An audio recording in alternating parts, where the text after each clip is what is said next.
Action!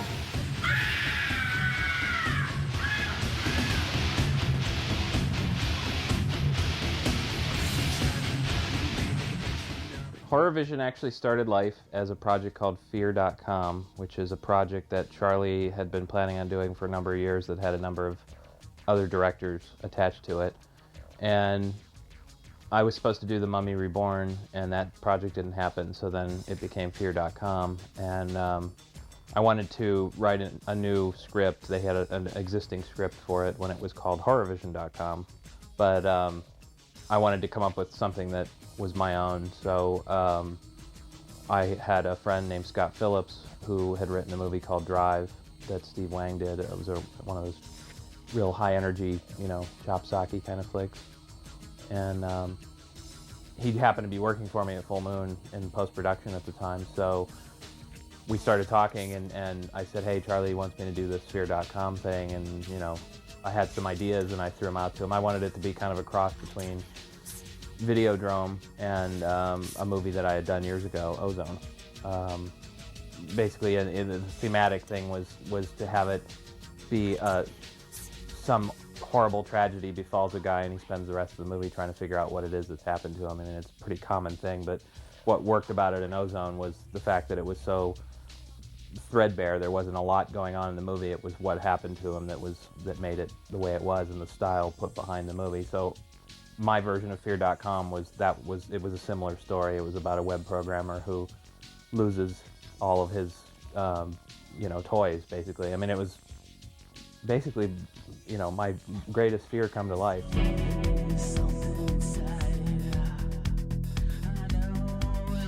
I said, this is fabulous.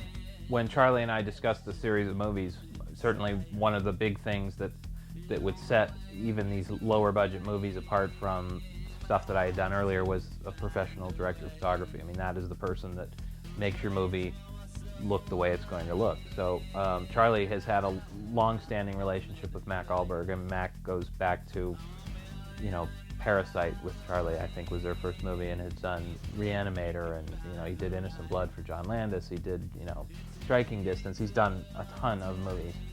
Here's a guy that has worked with Ingmar Bergman in Sweden, and he shot some of my all-time favorite horror movies, namely Reanimator and From Beyond.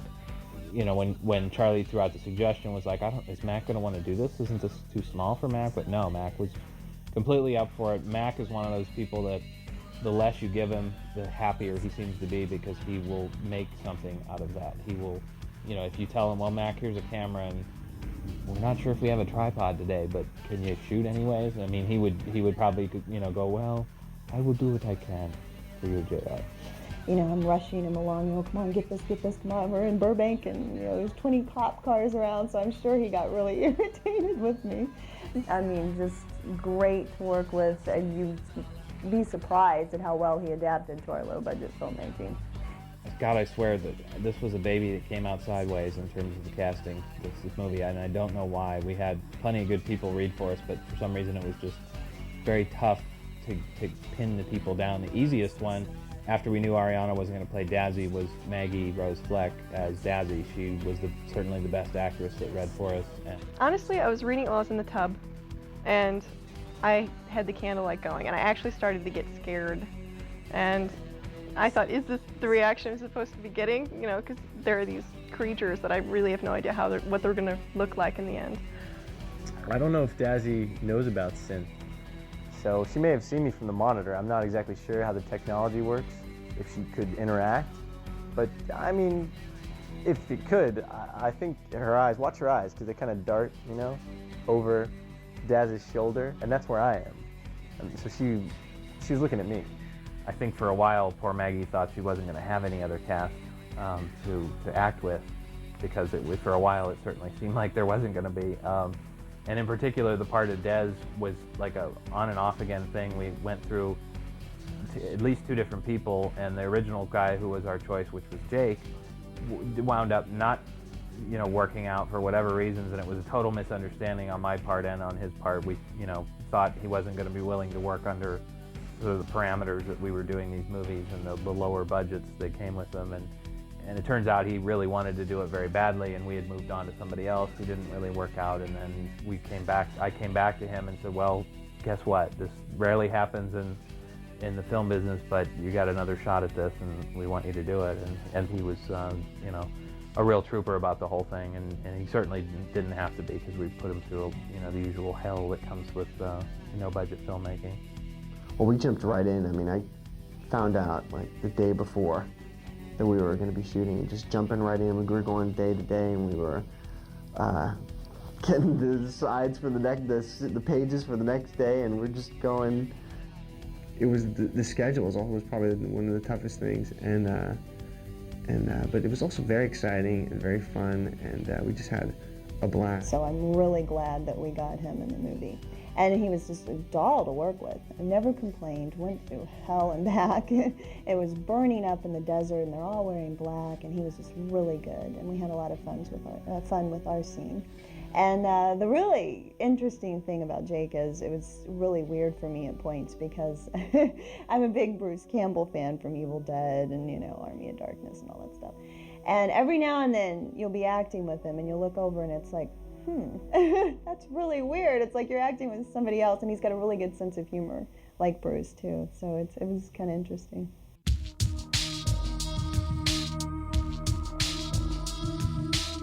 I'm Bradbury. Tell your friends. James Black started with me in 1991 back in Akron, Ohio, or as we like to refer to it, Action, Ohio.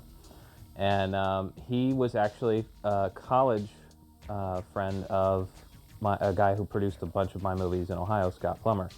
And Scott and James were the class clowns, which, if anybody that knows James Black, this is a stretch to think that James Black could be a class clown.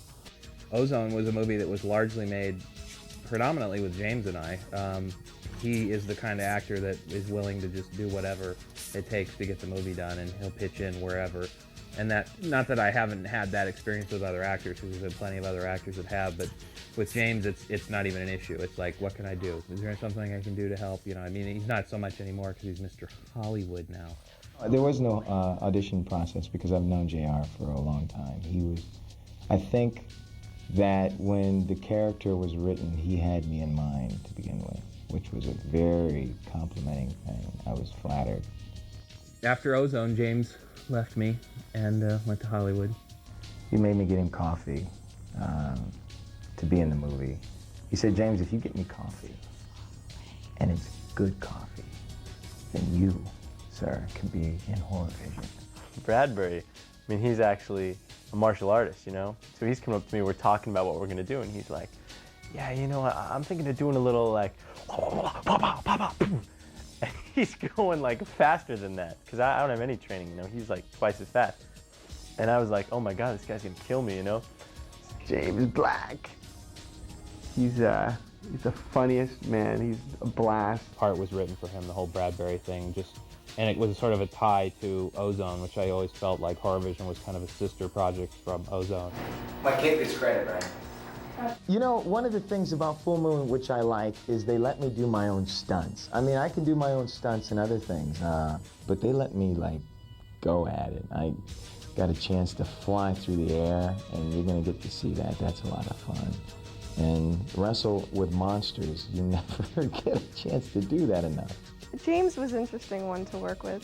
He was a strong character at the original read-through. He was changing the lines before we'd even heard the first way that they're supposed to be written. We're also now working on is The Vault, which is going to be directed by James Black. Synth was a really interesting role to cast, because we went through so many people. Originally it was written for this other guy that JR knew, and he backed out at the last minute. And then we were going to change it into a girl, which was interesting. The director wanted to change it to a girl, because I had originally said, you know, why don't we make Synth a girl, because I want to play that part, you know. So we made Synth a girl, and we cast another girl. And she was unable to do it because of scheduling conflicts. So finally, we were going through all the tapes, and I was like, oh, Josh, he's just a wonderful look. He's such an interesting look, and he really had a great personality. He really wasn't right for Des, but we needed to really utilize that personality somewhere. So we thought, oh, great, Synth. Remember that guy Synth from HORRORVISION? That was awesome. when he shot and got killed and the whistle was on his face. I mean, you never know, because there's a following, and you know, not every movie has millions of dollars to work with, but it's challenging at times, but fun too, because you know, you don't have a lot of rehearsal, so it's just like, okay, this is what we're doing, do it. And another thing about Josh, he's a real trooper, because for some reason he had this allergic reaction to this makeup, and it's pretty standard makeup that everybody uses in Hollywood. And I just remember getting this call on set, and the makeup artist Michelle was just like, "Oh, we have a problem," and it started to really spread up his arm, and he was just like, really, we were gonna have to take him to the hospital. We were getting so worried, but then it, you know, we called a couple people, and he was fine. And again, a real trooper. He only shot one day with us. You know, I'm very excited to be there, but then, you know, at the same time, when you start seeing wet wire and all kinds of weird creatures, you know, just like anyone else, you're like, oh my God, what the hell is this? And you know, I thought I was going to some great party, and then I ended up getting fried. And I do think that Jazz and Bradbury, they did get attached to Sin. I mean, there was love there. I mean, look at the scenes. Look at their eyes. There's love there. And the hair just definitely works. Ward Bolt, the photographer, is sort of a long story, but the short version of it is I had met a guy named Mike Rasso years ago, probably 10 years ago or more. Mike and I had kept in touch through the years, and he eventually decided he wanted to become a distributor and put out a bunch of movies, and he used my library of movies as sort of a guinea pig to get his label started, and then eventually built that up. And somehow, I'm not entirely certain, he had gotten a hold of a photographer in LA named Ward Bolt. I try to stay within myself to keep it simple and look to the model to give me something, because it's both of us. And if I'm shooting a Brink Stevens or a Linnea Quigley, I have to be open to what they bring, and I just try to keep it that simple. And the pictures usually turn out really cool. It was so much fun to shoot at Ward's studio because we've been working together for about a year. He rapidly became my favorite photographer. His black and whites are incredible. And after I've been going to this loft over and over, and Ward is taking pictures of me, suddenly I'm playing Ward, more or less. I'm living in his space. His work is supposed to be my work. Whoa, you know, what a weird kind of karmic juxtaposition where suddenly I'm him. I just thought it was really cool, and Ward thought it was very poetic as well. So they ended up using my leather jacket, my studio, my pictures, and my cat.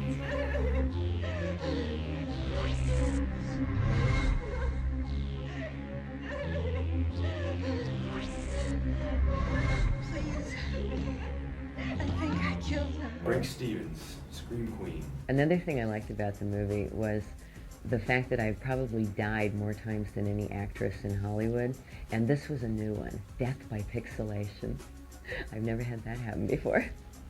We always, of course, inevitably talked about doing something together, and I think for the longest time, probably up until just with HORRORVISION, she thought I was just full of baloney, that nothing was ever going to happen, but lo and behold, eventually we were able to get her in something, and she came out and really did me a gigantic favor by being in HORRORVISION, since the budget was very, very low. So I was really pleased when the director, Danny Draven, wanted me in the movie. JR asked me about HORRORVISION, and I thought it was a great script. I said, absolutely. It's the first time we got to really work together on a film. Okay, and JR knew that he wanted Brink Stevens to be in this movie. He's been trying to work with her for a long time. So I was thinking, well, if you have a Scream Queen, and you might as well open the movie with her. Plus, she's got to be killed. I mean, there's no use having a Scream Queen unless she's going to be killed. Well, then JR calls me up to offer me the part in HORRORVISION and says that I die on page 10. Well, it's getting worse. Next month I shoot a movie where I die on page 3. This is a trend that has to stop soon. Brink has this great scream, you know, we got that great ah, because she's such a pro. Even death scenes do require some acting. For example, I'm supposed to be facing computer monitors and seeing something horrific on the screen when actually it's just a white bounce board with a light in front of it to light my face. And then there's 2 guys on either side of me and 1 person behind me that are cable wranglers. And then we've got these weird long plastic tubes and things, and they're shaking them. And the noise, for one thing, is frightening enough, but they shake them up over behind me and around me and start choking me with it. My hair is getting tangled in the cables and being pulled out and everything, and I'm trying to scream and pretend I'm being strangled. So that was really cool. It was fun to do.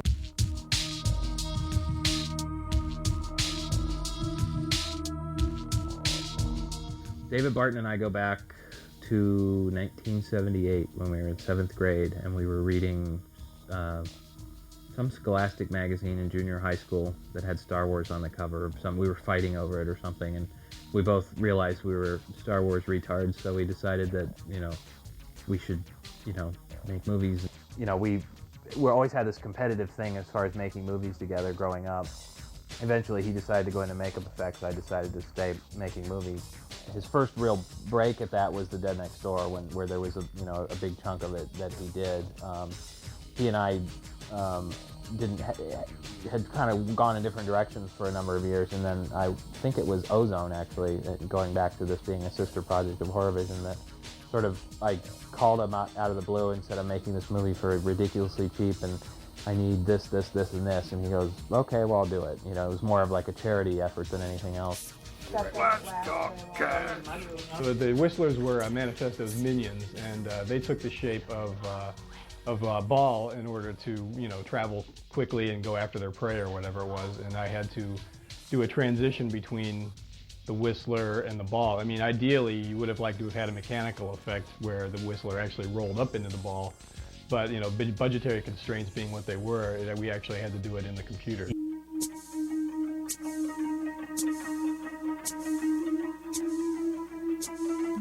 We had a great crew. Most of our crew was completely green, new to this. A lot of them weren't, but most of them were.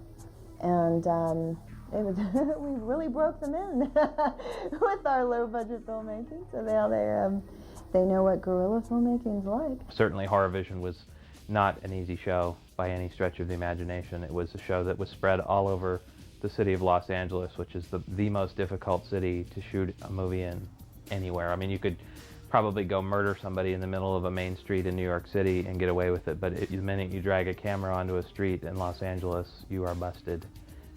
And there was these guys putting these like poles in the ground on this desert land. And we just put one, hi, how you doing? We're gonna make a movie, can we shoot on your land? And the guy, I'm not even kidding, turns around and goes, sure. That's the desert you see in the movie. As guerrilla as our filmmaking team was on this movie, and it was a very small crew, we were able to accommodate a lot of that just by stealing shots and stealing locations, and there were some scenes that were staged right at Hollywood and Vine, right outside of where Full Moon's office is, and it was just became a matter of here's what you have to do: pull up, you get out, say the lines, and gone, and get off the street in a quickly before somebody sees you.